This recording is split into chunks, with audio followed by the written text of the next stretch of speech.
মই এটা কথা সুধো, মই যিমান দূৰ জানো যে জুবিন দাই হেনো জীৱিত কালত এটা কথা কৈছিল যে জুবিন গাৰ্গৰ গান সকলোৱে গাব নোৱাৰে, আৰু আপোনাক হেনো এগৰাকী জনপ্ৰিয় সাংবাদিকেও আজি পোষ্ট এটাও দিছে যে মই মৰাৰ পিছত মোৰ গানবোৰ দীক্ষয়েহে গাব পাৰিব। এই ধৰণৰ এটা মন্তব্য কৰিছিল বুলি আমি গম পাইছোঁ, কিমান দূৰ সত্য?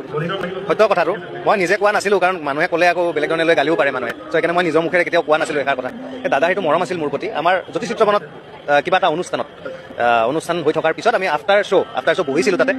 বহি তেতিয়া জুবিন দাই কৈছিল, তই মোৰ ক্লোন, তই মোৰ গানবোৰ তই গাব পাৰিবি, তেনেকৈ কৈছিলে। কালি মোক বন্ধুজনৰ কথা যিহেতু ক'লা ঋতুস্মিন, সি মানে মোক ক'লে, মই বোলো হয় কথাটো, কিন্তু এতিয়া সেইটো মই নিজে কোৱা কথাটো নহয়।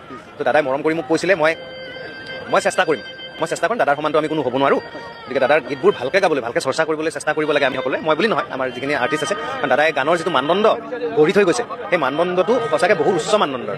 সেইটো সহজ নহয়, পাৰ কৰাটো সহজ নহয়। গতিকে সেইখিনি কেনেকৈ দাদাই কৰিছে সেই বস্তুটো চৰ্চা কৰিব লাগে, আৰু দাদাৰ যিহেতু এটা এটা গানত বহুত কথা শিকিবলৈ পোৱা যায়, আমি সকলোৱে চৰ্চা কৰিব লাগে। আৰু উচ্চাৰণ দাদাই যেনেকৈ কৰিছিলে তেনেকৈ কৰিবলৈ শিকিব লাগে, ভাষাটোৰ অলপমান নলেজ গোটাব লাগে। তেনেকৈ কৰিলে দাদাক আমি জীয়াই ৰখা হ'ব আমাৰ মাজত।